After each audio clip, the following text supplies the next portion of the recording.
Hello नमस्कार दोस्तों, के पाठशाला के यूट्यूब चैनल में आपका बहुत-बहुत स्वागत है। आज मैं आपके लिए क्लास 10th का सोशल साइंस में इकोनॉमिक्स का यानी कि अर्थशास्त्र का वीवीआई सब्जेक्टिव क्वेश्चन लेकर आया हूँ, जो आपके आने वाले मैट्रिक एग्जाम के लिए काफ़ी महत्वपूर्ण रहने वाला है। तो बने रहिए वीडियो के अंत तक ले, हम एक-एक करके इसमें सभी क्वेश्चन के बारे में देखेंगे, जो काफ़ी इंपॉर्टेंट है और इसे एग्जाम में पूछने की 100% चांस है। तो चलिए वीडियो शुरू करते हैं। नमस्कार दोस्तों, मैं कृष्णनंदन, आप देख रहे हैं के पाठशाला यूट्यूब चैनल। चैनल पर नए हैं तो चैनल को सब्सक्राइब करके बेल आइकन को ऑन कीजिए, ताकि इसी तरह की आने वाली अगली वीडियो जानकारी सबसे पहले आपको मिल सके। तो चलिए वीडियो शुरू करते हैं। सबसे पहला जो क्वेश्चन है, यह क्वेश्चन काफ़ी इंपॉर्टेंट है और यह कई बार एग्जाम में पूछा गया है। प्रथम इसमें क्वेश्चन देख सकते हैं, अर्थव्यवस्था किसे कहते हैं, इसके दो कार्य कौन कौन है। तो आप देख सकते हैं इसका जो आंसर जो हो जाएगा, अर्थव्यवस्था की परिभाषा अनेक विद्वानों ने अलग अलग दिया है। ब्राउन के अनुसार अर्थव्यवस्था आजीविका अर्जन की एक प्रणाली है, अथवा अर्थव्यवस्था समाज की सभी आर्थिक क्रियाओं का योग होता है। और इसके जो दो कार्य है, वह एक में आपका हो जाएगा, लोगों की आवश्यकताओं की संतुष्टि के लिए विभिन्न प्रकार की सेवाओं एवं वस्तुओं एवं सेवाओं का उत्पादन करती है, और दो में है, लोगों को रोजगार के अवसर प्रदान करती है। अगर आपको इसका पीडीएफ चाहिए तो आपको इस वीडियो के डिस्क्रिप्शन बॉक्स में आपको टेलीग्राम का लिंक मिलेगा, आप उसे ज्वाइन कर लीजिए, वहीं पर आपको इसका पीडीएफ मिल जाएगा। 2 नंबर क्वेश्चन दे सकते हैं, अर्थव्यवस्था के विभिन्न प्रकार के विवेचना कीजिए।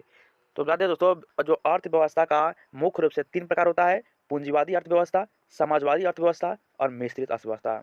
पूंजीवादी अर्थव्यवस्था उसे कहते हैं जब उत्पादन के साधनों पर किसी निजी व्यक्ति का अधिकार होता है, उसे पूंजीवादी अर्थव्यवस्था कहते हैं। उदाहरण के लिए जैसे अमेरिका हो गया, जापान हो गया, ये जो यह सब जितने भी देश है, ये पूंजीवादी अर्थव्यवस्था को अपनाया हुआ है।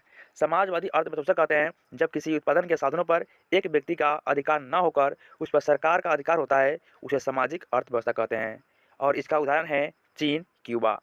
इस तरह मिश्रित अर्थव्यवस्था उसे कहते हैं जिसमें समाजवादी अर्थव्यवस्था और पूंजीवादी अर्थव्यवस्था दोनों का सम्मिलित किया जाता है, उसे मिश्रितवादी अर्थव्यवस्था कहते हैं। और इसका और इसका सबसे बड़ा उदाहरण है भारत, क्योंकि भारत जो है ना ही पूंजीवादी अर्थव्यवस्था है और ना ही समाजवादी अर्थव्यवस्था है, भारत जो है मिश्रित अर्थव्यवस्था वाला देश है।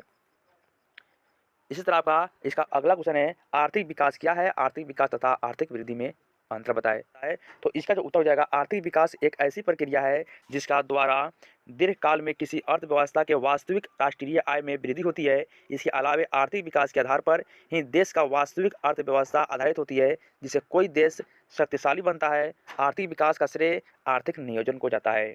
आर्थिक वृद्धि और आर्थिक विकास में कोई अंतर नहीं है, परंतु कुछ अर्थशास्त्रियों ने इनमें अंतर बताया है। वृद्धि शब्दों का प्रयोग आर्थिक दृष्टि से विकसित देशों के लिए किया जाता है। इसी तरह आपका अगला क्वेश्चन है, जो काफ़ी वीवीआई क्वेश्चन है, यह काफ़ी इंपॉर्टेंट है और यह हर साल आपके मैट्रिक एग्जाम में हमेशा इसे पूछा जाता है। बिहार के आर्थिक पिछड़ेपन का क्या कारण है और इसे दूर करने का उपाय बताएं।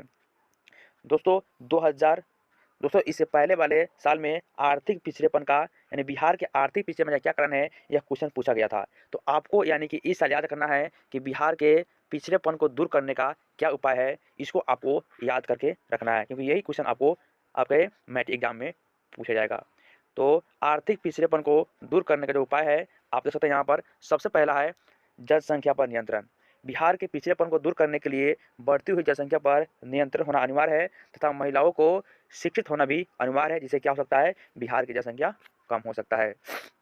इस तरह अगला इसका है कृषि का विकास। बिहार की अधिकांश जनसंख्या कृषि से ही भरण पोषण करती है, अतः कृषि के लिए उन्नत बीज और अच्छे कीटनाशक दवाओं का प्रयोग ही, ताकि उपज में वृद्धि हो सके, जिससे क्या हो सके, बिहार के पिछड़ेपन को दूर किया जा सके।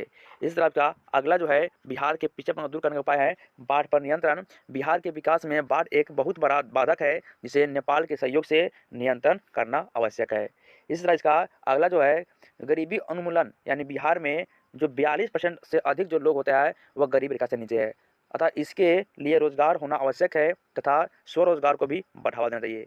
ये अगर आप इन 4 कारणों को बिहार के पिछड़ेपन को दूर करने के लिए लिख देते हैं, तो आपको यह जो क्वेश्चन कंप्लीट हो जाएगा, और यह क्वेश्चन आपके आने वाले मैट्रिक एग्जाम के लिए काफ़ी इंपॉर्टेंट रहने वाला है। इसलिए बिहार के पिछड़ेपन को दूर करने का जो उपाय है वो आपको याद रखना है। इसका जो अगला जो है, जो काफ़ी इंपॉर्टेंट क्वेश्चन है, प्रति व्यक्ति आय और राष्ट्रीय आय को परिभाषित करें। तो इसका जो उत्तर हो जाएगा, राष्ट्रीय आय में देश की कुल जनसंख्या से भाग देने पर जो भागफल आता है उसे प्रति व्यक्ति आय कहते हैं। और प्रति व्यक्ति आय बराबर होता है फार्मूला राष्ट्रीय आय बटा देश की कुल जनसंख्या। इस तरह राष्ट्रीय आय का मतलब किसी देश में एक वर्ष में उत्पादित सेवाओं एवं वस्तुओं के कुल मूल्य से लगाया जाता है। दूसरे शब्दों में कह सकते हैं कि एक वर्ष में किसी देश में अर्जित आय की कुल मात्रा को राष्ट्रीय आय कहते हैं। दोस्तों अगला जो क्वेश्चन है वो काफ़ी इंपॉर्टेंट है, एटीएम क्या है? तो इसका उत्तर हो जाएगा एटीएम प्लास्टिक मुद्रा का एक रूप है। यह प्रसिद्ध बैंकों द्वारा जारी किया जाता है। एटीएम का पूरा नाम होता है स्वचालित टेलर मशीन। यह मशीन 24 घंटे रुपया निकालने तथा जमा करने का सेवा प्रदान करता है। इस तरह क्वेश्चन है क्रेडिट कार्ड क्या है? तो इसका हो जाएगा उत्तर क्रेडिट कार्ड प्लास्टिक मुद्रा का एक रूप है। यह सुविधा एटीएम के पहले से ही लागू है। इसमें ग्राहक के साख के आधार पर बैंक एक राशि निर्धारित करता है जिससे ग्राहक किसी भी वस्तु को खरीद सकता है। आपका अगला क्वेश्चन है मुद्रा के कार्यों पर प्रकाश डालिए। तो इसका उत्तर हो जाएगा मुद्रा आज मनुष्य के सबसे बड़ी आवश्यकता के वस्तु है, क्योंकि इसके बिना कोई कार्य संभव नहीं है। इसके कुछ कार्य महत्वपूर्ण हैं जो नीचे इस प्रकार है। एक में जो है मुद्रा कार्य विनिमय का माध्यम। मुद्रा विनिमय का एक माध्यम है। यह खरीदने तथा बेचने दोनों में ही कार्य करता है। अगला जो है मुद्रा कार्य मूल्य का संचय। पहले वस्तु को भविष्य में बचा कर नहीं रखा जाता था, परंतु अब मुद्रा के माध्यम से इसे सुरक्षित रखा जाता है। इसका अगला जो है मुद्रा का कार्य मूल्य का मापन। मुद्रा मूल्य का मापन है सॉरी मुद्रा मूल्य का मापक।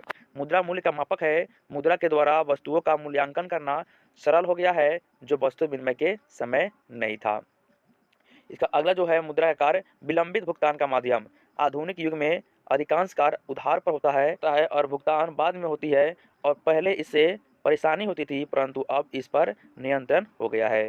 दोस्तों अगला जो है काफ़ी प्रिय क्वेश्चन है, साख पत्र क्या है? कुछ प्रमुख साख पत्रों पर प्रकाश डालिए। तो साख पत्र का अर्थ होता है उन साधनों से है जिनका उपयोग साख मुद्रा के रूप में होता है। साख मुद्रा के आधार पर ही ऋणों का आदान प्रदान होता है। इसके कुछ जो साख मुद्रा का जो साख पत्र होता है वो नीचे इस प्रकार है। सबसे पहले होता है चेक। चेक सबसे अधिक प्रचलित साख है जिसके लिखित आधार पर जमा किया हुआ राशि बैंक हमें देती है। दूसरा जो है बैंक ड्राफ्ट वह पत्र है बैंक ड्राफ्ट वह पत्र है जब एक बैंक अन्य किसी बैंक को यह आदेश देती है कि इसकी लिखी हुई राशि अंकित व्यक्ति को दे दिया जाए। इस तरह अगला जो है यात्री चेक। यह यात्री के सुरक्षा के लिए बैंक द्वारा जारी किया जाता है। इस तरह का है प्रतिज्ञा पत्र। यह भी एक प्रकार का साख है जिसके आधार पर बैंक कर्ज देती है। इसी तरह इसका जो अगला क्वेश्चन है जो काफ़ी इंपॉर्टेंट है आपके आने वाले एग्जाम के लिए, स्वयं सहायता समूह में महिलाओं किस प्रकार अपनी अहम भूमिका निभाती है? तो जो इसका हो जाएगा उत्तर स्वयं सहायता समूह में सिर्फ महिलाओं को ही शामिल किया जाता है। इसके संचालनकर्ता भी महिलाएं होती है। स्वयं सहायता समूह की शुरुआत ग्रामीण क्षेत्रों से मनाया जाता है। 10 से 12 महिलाएं एक संगठन बनाती है और कुछ धन राशि एकत्र करके एक महिला को नेतृत्वकर्ता बनाती है और वह जमा राशि को बैंक में इकट्ठा करती है। बैंक से वह विश्वास पर पैसे ऋण लेती है और उस संगठन में बांटने का कार्य करती है। बैंक से प्राप्त राशि को स्त्रियां अपने घरों में आवश्यकताओं की पूर्ति करती है तथा लघु उद्योग का संचालन भी करती है, जैसे शीतलपट्टी बनाना, पर्दा बनाना, डलिया बुनना, पंखा बनाना आदि कार्य करती है। अगला जो क्वेश्चन है वैश्वीकरण से आप क्या समझते हैं? तो वैश्वीकरण वह प्रक्रिया है जिसके द्वारा विश्व के विभिन्न अर्थव्यवस्थाओं का समन्वय या एकीकरण किया जाता है। प्रत्येक देश एक दूसरे से वस्तु का आदान प्रदान कर सके और वहाँ के वस्तु का उपयोग कर सके। इसी तरह जो आपका अगला क्वेश्चन है काफ़ी भी क्वेश्चन है, बहुराष्ट्रीय कंपनी किसको कहते हैं? तो जब कोई कंपनी अपने देश के अतिरिक्त अन्य देशों में कारखाना लगाती है और उत्पादन करती है तो उसे बहुराष्ट्रीय कंपनी कहते हैं। उदाहरण के लिए सैमसंग हो गया, Nokia, coca cola, Tata motors आदि जो हो गया इसका उदाहरण है।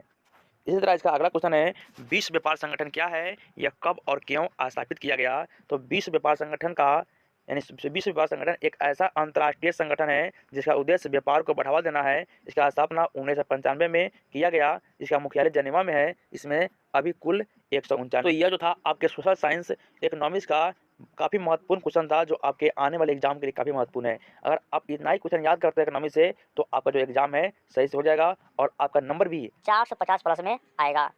तो वीडियो कैसा लगा कमेंट जरूर बताइएगा, और इस वीडियो को अभी तक लाइक नहीं किया तो वीडियो को लाइक कर दीजिए, और वीडियो पसंद आया तो चैनल को सब्सक्राइब करके बेल आइकन को ऑन कर लीजिए।